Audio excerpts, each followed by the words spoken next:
Our first China video covered the blue dots separated by the red lines. This China video is the countryside, the purple lines, starting with the province of Guizhou. We headed out to the Dong ethnic minority area where we stayed at this small town called Jiaoxing.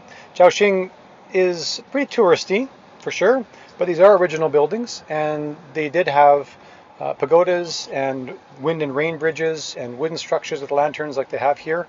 It was quite a beautiful little town. Obviously lots of tourists, and it started our part of our China time that was not in mega cities.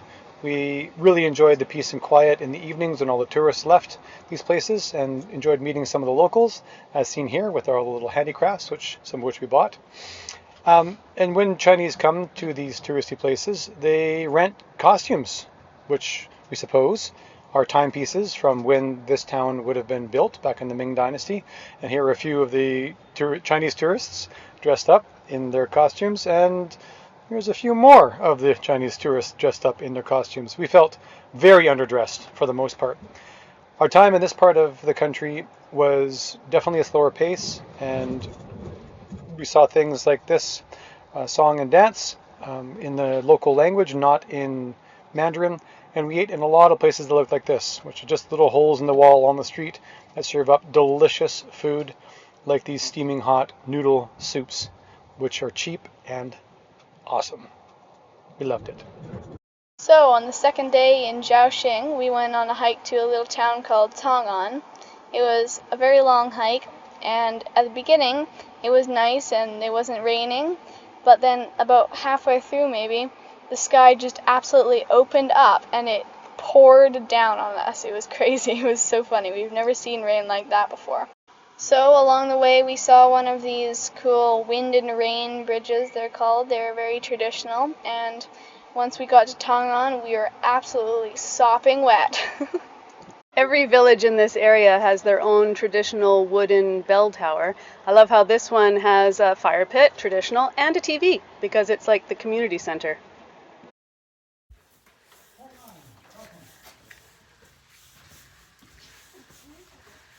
Which one? Which one is Tong'an? Tong'an's the top one. Oh, good.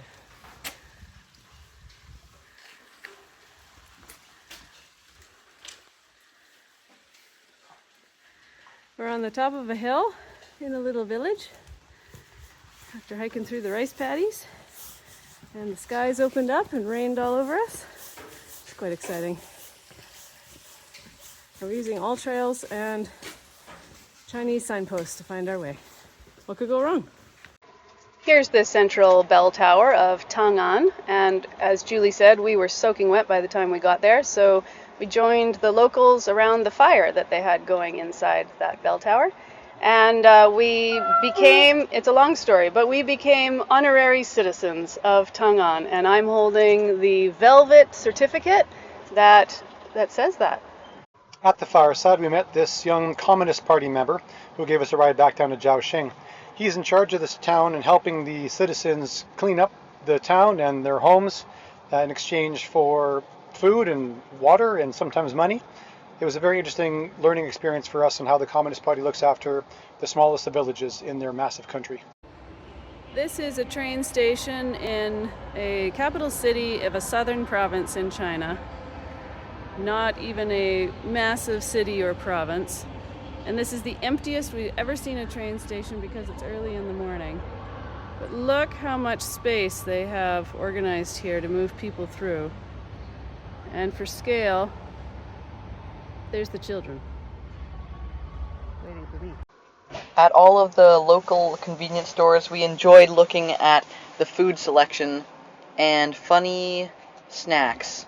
They really didn't sell us on the advertising, but some of them were so hilarious. Every store had packaged chicken feet, but some of our favorites were strange flavored broad beans and shredded beef in the shape of a shadow. In Guiyang, we could not find the way to get into our hotel, and we were wandering around looking like lost, hopeless foreigners. And so this guy helped us. He was on an electric scooter, and he went right up the elevator with us on the scooter. So the next day we took him out as a thank you to this mushroom hot pot restaurant, and enjoyed getting to know him. Next we went to the province of Yunnan, to a place near Lijiang. This is Shuhe ancient town near Lijiang. And Jeff and I had been here, 20 years ago and remembered it being so cute, so it was fun to go back and see it. This is a traditional Naxi house. The Naxi are the indigenous people from this area. It's got 2 floors, so this is the top floor that has this beautiful view looking out over the rooftops of the town. And connected on the inside there's a courtyard, and it's connected with like a walkway. This is the inside, all wooden, very old and authentic, so it was neat to stay in an actual Naxi house. Lijiang also has easy access to some bigger mountains, which we're excited to see.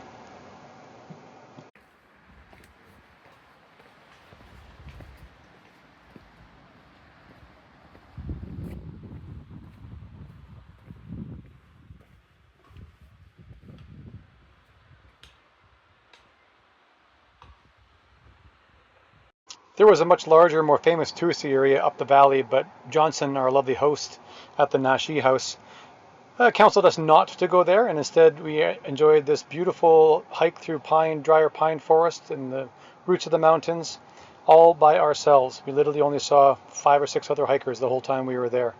It was a great way to spend the day. One day, Dad and I went out for some birding action in a big lake near Lijiang, and we went on this huge, 2-kilometer long boardwalk.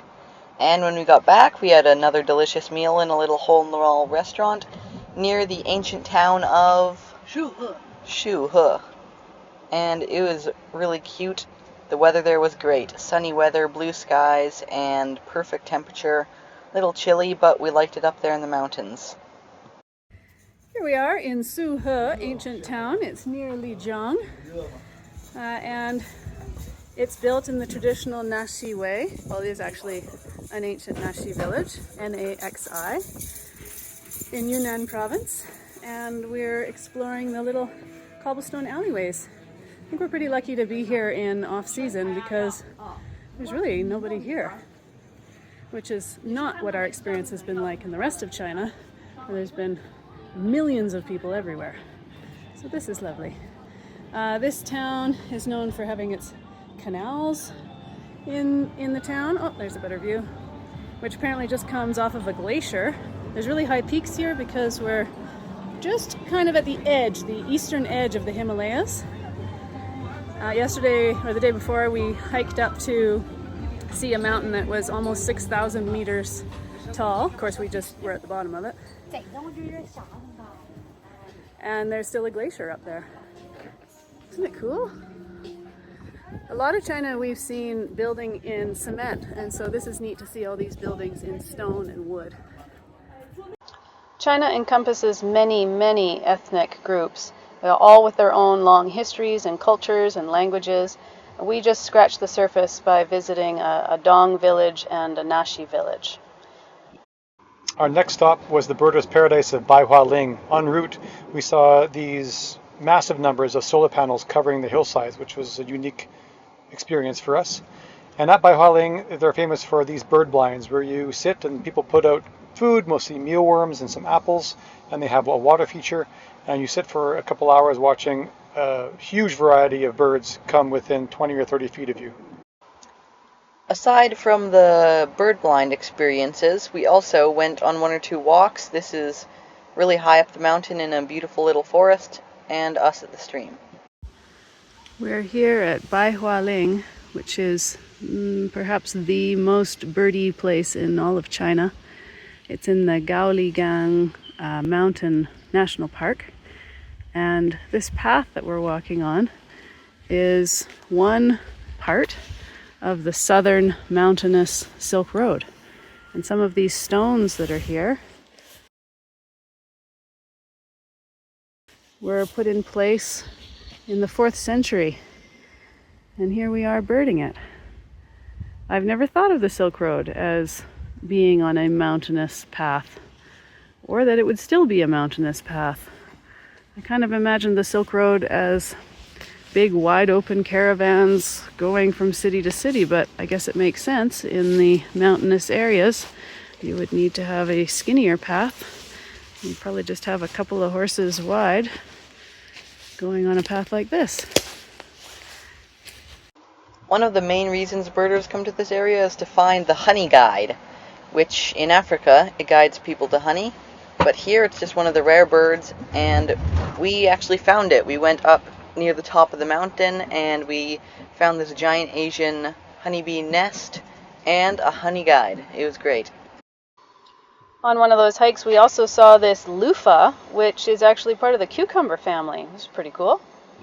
This is the town of Kunming. We were here very briefly and then we were off from China to India. We really liked our time here.